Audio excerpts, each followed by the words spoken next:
Hello, gamers, fans of BioShock, or just some of our sea adventurers. Welcome to another episode of GGRC. You know, it's been a while since I covered just a game that has been released. You know, I a lot of times cover games that are in beta, because I'm sure that's what people want to hear about. They want to see new games that are on the horizon here. You know, and I've been covering a lot of games that are available for free for download on PC lately, but what I originally wanted to do with this series, GGRC, was just tell you about good games that RC is playing. So, recently, I was able to get my hands on this game, Submerged. Now, this is a game that was created by a small portion of the BioShock team. And I think that really comes out here with the art style of this game. But Submerged is a very different game from BioShock here. And what we're going to do is we are going to jump into the normal game here. I have actually completely finished this game. And I've gotten all the achievements for it because I just enjoyed playing it so much. But first things first here, I just want to show you what the game looks like. Because I just think it is absolutely gorgeous here, so...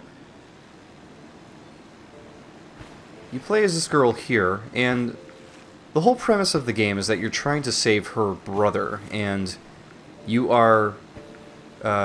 you show up in this boat, in this very submerged city. You can see all these different buildings that are basically just completely...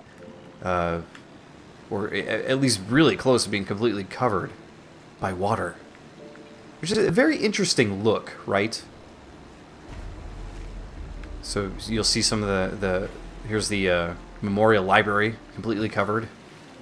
Birds take off. You run into wildlife as well. But what I wanted to do here was just sort of give you an idea what the game looked like. This is the final bit of the game. I have full boost for my boat and everything. I've done everything. I just wanted to give you a taste of what the game looked like. What we're going to actually do... Whoop! I threw a little bit of vine there. So we're going to start the game over. And let's see here. I know there's a way to do it. Let's do save and quit.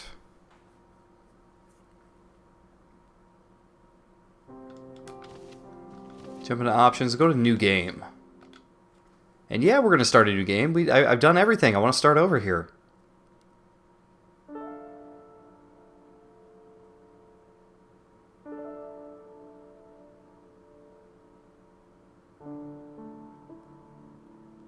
So the game starts out in the open ocean here, and you can see here that the siblings, the brother and sister, are kind of asleep in the boat as they arrive in this really weird, creepy, very forlorn submerged city.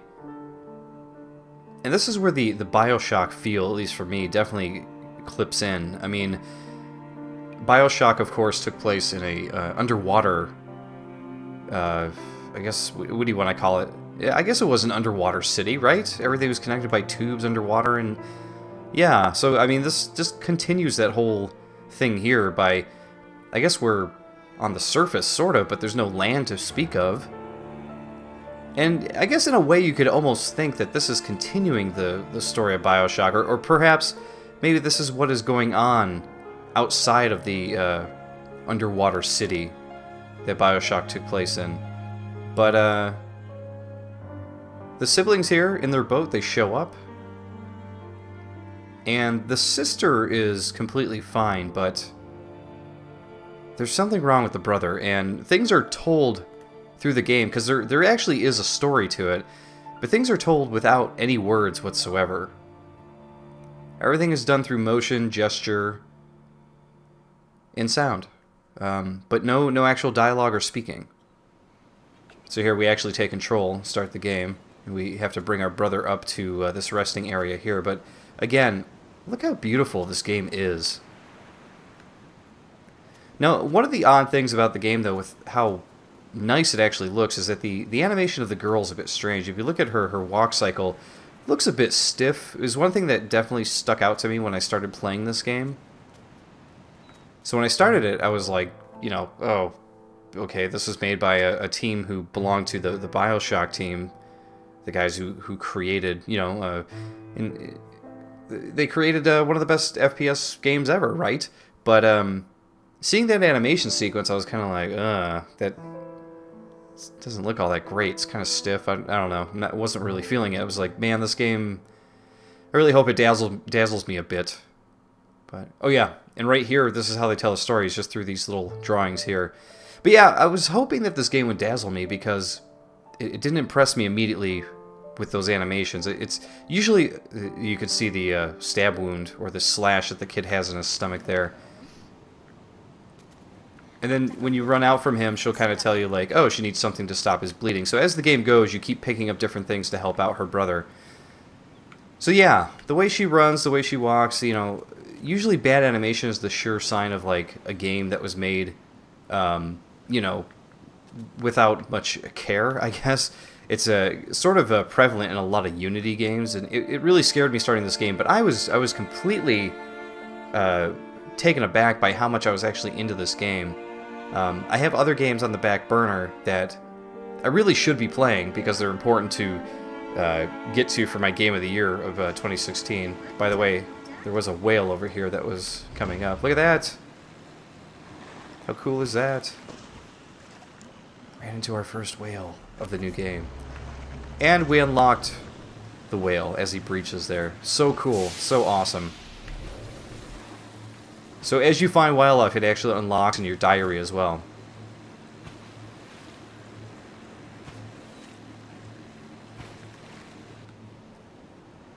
So it gives you a clue that these big buildings here with these flags are actually what you need to go to get the different things for your brother. So they immediately show you the first one that you need to go to. So the game, for those of you who are wondering, does not feature any combat whatsoever. So if that's a big sticking point for you, you may want to stop watching now because yes, there's no combat. Everything you do in this is about climbing. It's about scaling buildings to find different supplies for your brother. In fact, there's nothing really violent in this game whatsoever. And that's sort of what I found appealing about it, is that it became I guess you could call it a, I don't know, like a palate cleanser, I suppose. When you're playing like really violent games or very in-your-face games, you know, like I've been playing a lot of Overwatch over the past month, and when I'm playing this, it was just like, oh my god, this is so nice to just kind of sail around. And you definitely get a lot of mood in this game with the music and with the weird emptiness that this city, like just the feeling you get of it. I don't know, there's something so empty and lonely about it. But it's definitely a palate cleanser compared to something like Overwatch or even, you know, Diablo 3 or something like that. Games that are super high action and you know, clicky. So there are a few collectibles in this game. One of them is this book here. You'll find at least, I think the total amount is 60 in this game. So we just got our first of 60 right there. And those uncover different parts of the story that tell to a whole, to show you like why they're here, where the siblings actually came from. You're not going to find everything out about them. Some of it is left up to interpretation, but it does give you a clear idea as to like why they're here, where they came from, but not really where they came from, but why they escaped where they came from, and how they came to this like really strange place. So let's see here. These books here, you can actually look on your map. So you see the map actually, if you look up in the top there, in the bottom, you can see the corners of the map. The map is actually quite a bit bigger than what we're looking at here. Green arrow in the middle is where we're at, and under our green arrow, where you see it flash, you can actually see a orange, you know, diamond shape, and that is actually one of the one of the collector books that we're getting right now. This one right here in front of me. So when you find them and you find these buildings, it does actually show you where these different books are that you need to collect. Now, the books are not necessary to collect to finish the game, just the actual items to save your brother are. But again, I enjoyed being in this world so much that I went through and collected all 60 of them, so... I really enjoyed playing through this game. Now, if the combat wasn't enough to turn you off, another thing that may get some people is that this game is not very long. I finished this game, just the campaign of it. I saved my brother in about, I would say, 2 to 2.5 hours, so it's very, very short. As we climb up here, we get to our first item to help our brother out. But yeah, it was 2 to 2.5 hours to finish the actual campaign, and then another couple of hours to collect everything that I didn't collect. Probably would have taken me longer if I wasn't using the guides on Steam, but I did use the guides to locate the last few books that I didn't have by the very end here. So definitely I recommend, if you're going through all of these different buildings to find the rations and the water and whatever else for your brother, that you definitely collect those books while you're there so you don't have to backtrack later. So when you collect these different story elements, the rations, the water, the bandages, that kind of thing, they throw you into a cutscene here.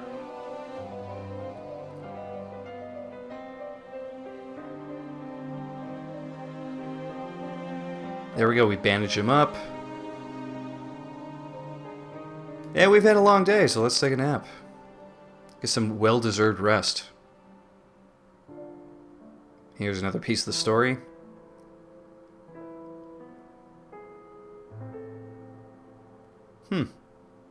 So somebody was killing fish for others to eat. Now, because this game is so short, I'm not going to play an absolute ton of it, because I don't want to spoil the game for everybody in case you do plan to get this. There's another whale. That's a bigger whale, though. We need to get him, because I believe he's bigger than the one we saw earlier, if I'm not mistaken. Because there are 2 types of whales that you can get for your diary in this game. But I could be wrong. This may have been the one that we just saw. We'll find out in a second if it doesn't trigger, if it does. Okay, that was the same one, because it breached the same way.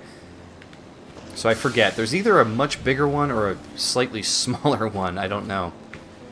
In addition to the buildings that have the rations and bandages and everything, you're going to find these one-off buildings as well. Oh, looks like we just saw the flying fish. I didn't actually see them, but oh well, it's in our diary now. But you get these one-off buildings that actually have these books that you can collect here, too. So these books are all over the world. But once we grab this, it unlocks in our diary. We got 3 out of 60, and that is it for this little building. Believe it or not, that is all there is to it. But these little buildings do get to be a little bit crazier. But not so crazy. It's not like a lot of the puzzle solving in this is going to be super hard. There were the flying fish right there. I don't know if anybody caught that, but they were with my boat. You end up seeing dolphins as well when you start zooming around here. And you can collect old boats that will give you pieces of boost as well. And the boosts really help out when you're trying to get around a little bit more quickly. But right now we just have the standard speed.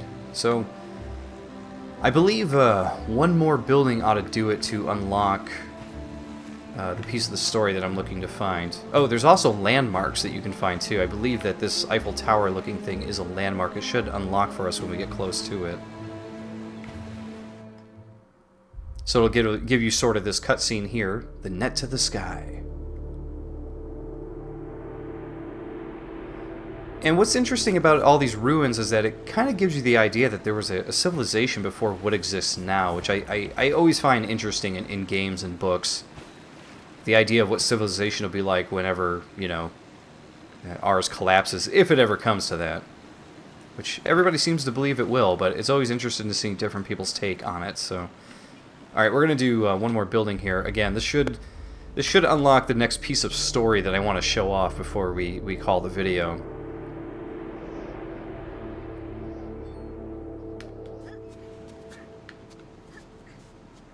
So we will traverse another building here.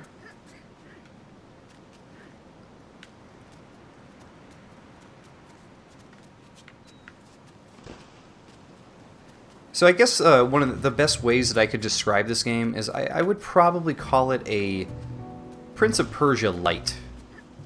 Light because there is absolutely no action in it whatsoever. You know, there's no real rush to do anything. There's no enemies to kill.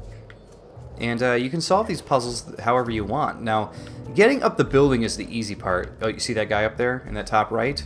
He's the other piece of the story, but we'll get to him in a second. But finding the books is the part of the puzzle that you would need to figure out. Which, to find some of them, is pretty easy.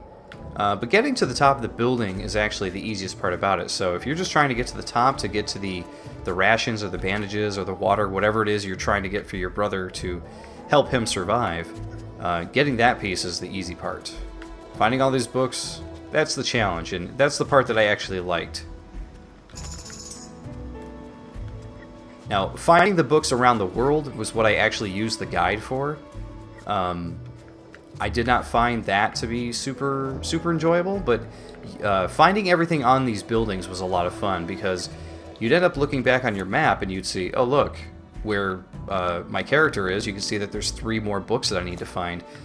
So knowing that you have 3 more to find there, and then using your skill to go around and try to see if you can find all these books just with what you're given is what I consider to be a lot of fun. I really like that. Trying to figure out the environment to a T so that way you can find all these different collectibles is great. Yeah, let's see, I need to climb up here. Then we need to drop down here. There we go. And we take this around and we can get another book. And some of the buildings are a little bit harder than what we're starting out with here. I think these first 2 they're not super difficult. Let's see here.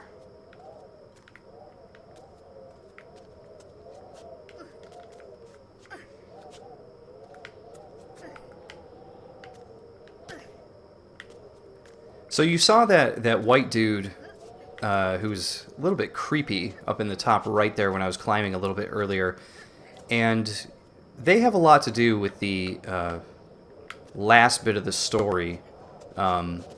Again, obviously not going to spoil anything for you guys, but those guys are in the story. They play a big part as to what happens to you and your brother at some point.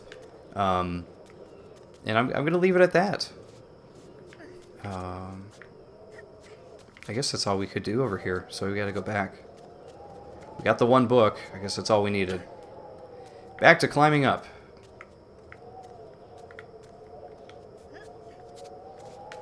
So these white guys, though, the other thing that I can tell you, though, is they start observing you. They start wondering what you're doing here, why you're here, and they get involved.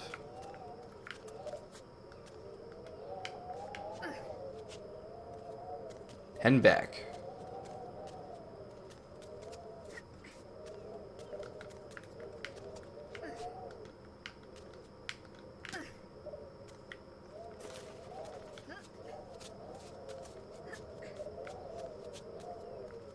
See, I can tell just from playing this that some of you out there watching this are going to think that this is a boring game. You're looking for a little bit more from your your game experiences and everything, and that is totally fine. I get it. But for me, this was one of those games that I just fell into immediately because I could just sit back, with a drink, and just play this in a couple settings or a couple sittings and just enjoy myself.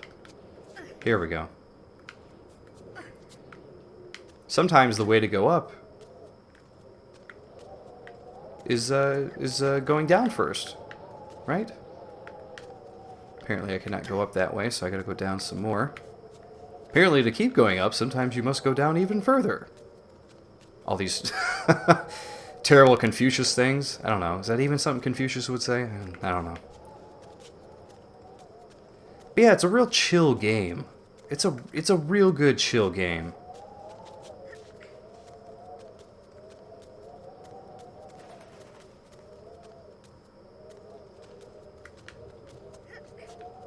Here's another book. And honestly, it's just, man, it's just one of those games I feel like I might even play through one more time just to enjoy it again.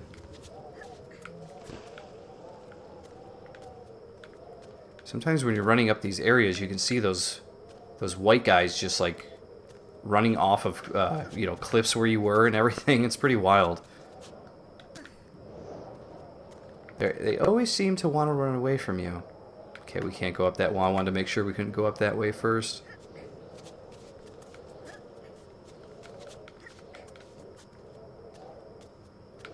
But yeah, I know for me personally, I love action-oriented games. I love, you know, games like Overwatch and Prince of Persia and, you know, the newer Tomb Raider games. And you know, I love that type of stuff. But sometimes I just want to play a chill puzzle game. And this really, really hit the mark for me. While you could easily say that this game doesn't have much to it, you know, I couldn't agree. I could not agree with that. It has just enough to it to keep me just loving what I'm doing with it. But from this point on, I really got to figure out where I'm going. It's funny because I feel like I spoke too soon, where I'm like, yeah, it's not too hard getting to the top of this building, and here I am, lollygagging around looking for books, not getting to the top. But here we go. Here's the... But I can't help myself. No, we won't go up there.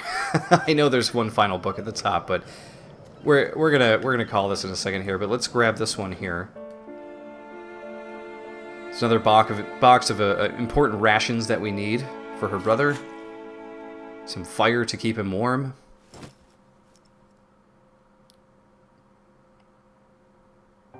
And you'll see as we go back, one of those weird, moldy white guys is kind of watching us. And as the game goes on, they start to watch you even more and more. They're very interested in what you're doing. So I'm going to leave it at that. Again, this is a great palate cleanser game. Again, another game that's just great to relax with and enjoy. And as you can see, her hands are starting to turn a little green too. I wonder what's going on there. Well, you'll just have to play the game to find out. And here we get another little story tidbit here. Ooh, man, looks like someone had an unfortunate ending there in the ocean. Ugh, I don't wish that on anybody.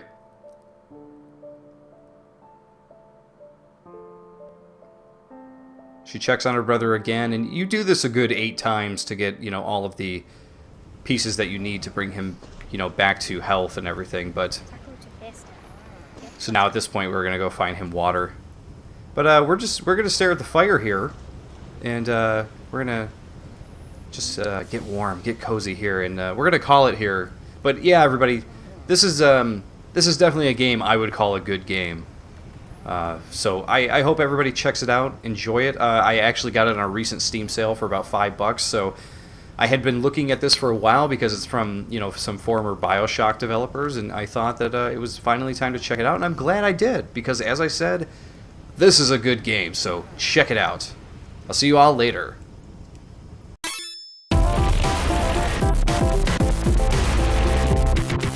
Thanks for watching, everybody. Don't forget to check out some of the other GGRC episodes, and if you're feeling a little retro, why not jump into the Quake Grave, where you can watch me play through a lot of different custom maps in Quake. Enjoy!